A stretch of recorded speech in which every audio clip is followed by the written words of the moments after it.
perkenalkan nama saya Rina. Kami dari kelompok 3 Ekoteologi akan membahas ekosistem yang ada di dalam kampus STTS APPI.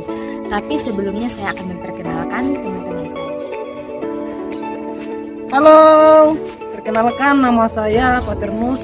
Saya berasal dari... Hai, nama saya Sabu Kobak, saya dari Papua.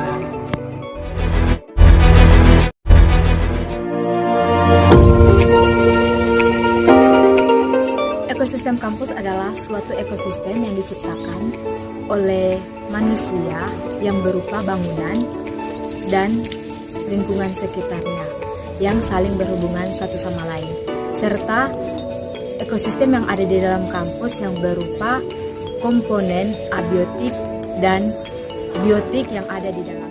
Apa yang dimaksud dengan biotik?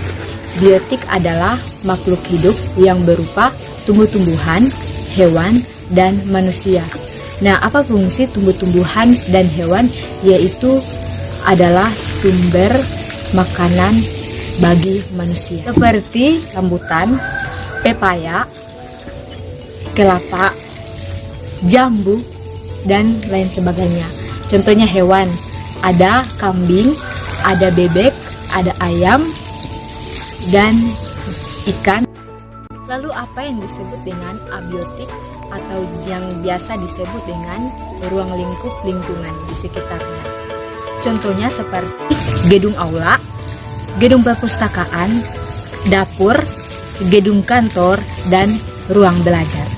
Lalu apa fungsi dari gedung aula? Gedung aula fungsinya yaitu untuk beribadah. Dan gedung perpustakaan berfungsi untuk belajar atau membaca. Dapur yaitu fungsinya untuk memasak. Kantor fungsinya untuk orang-orang bekerja. Dan ruang kelas fungsinya untuk belajar antara dosen dan mahasiswa.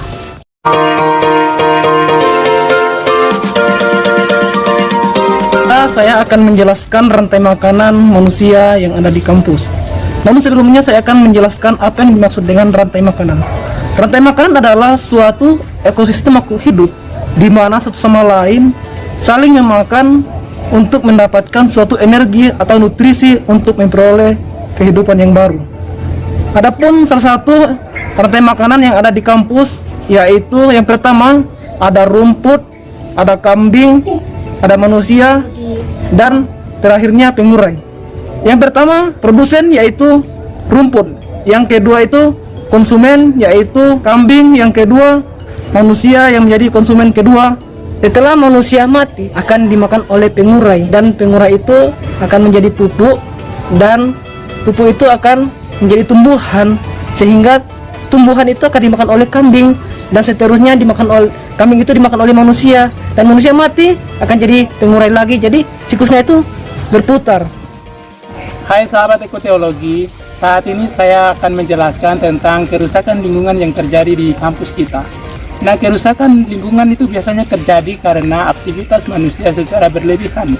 Nah, kerusakan di lingkungan kampus kita itu terjadi karena dapur kita telah memproduksi banyak makanan sehingga menghasilkan begitu banyak sampah. Lalu sampah itu akan dibawa ke tempat sampah, lalu sampah itu akan dibakar oleh manusia, dan asapnya itu akan mencemari udara, dan udara itu akan menjadi zat yang berbahaya bagi kesehatan kita. Jadi udara itu akan membuat kita bisa sakit flu, sakit yang lainnya. Oleh karena itu, solusi dari kelompok kami adalah sampah kita terdiri dari dua sampah, yaitu sampah organik dan sampah anorganik. Sampah organik ini kita bisa membuat pupuk untuk kebun kita. Kemudian sampah anorganik ini kita bisa membuat kreativitas lainnya seperti karpet dan lain sebagainya.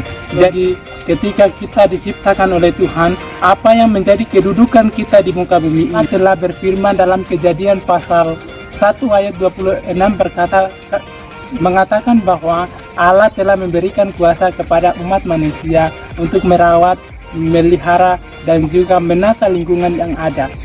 Allah telah memberikan kuasa bukan berarti bahwa kita mengeksploitasi sumber daya alam yang ada dengan lingkungan, dengan maunya kita, tetapi bagaimana kita merawat, memelihara lingkungan yang ada. Dan tujuan kita melakukan itu adalah untuk kemuliaan Tuhan. Dan terutama kita perlu tahu bahwa ciri utama dari orang-orang yang telah diselamatkan oleh Tuhan adalah merawat lingkungan.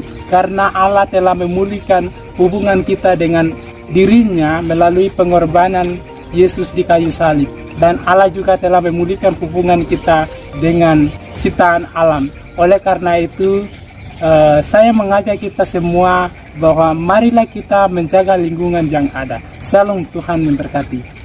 Demikian hasil penelitian kami dari kelompok 3 Ekoteologi. Terima kasih.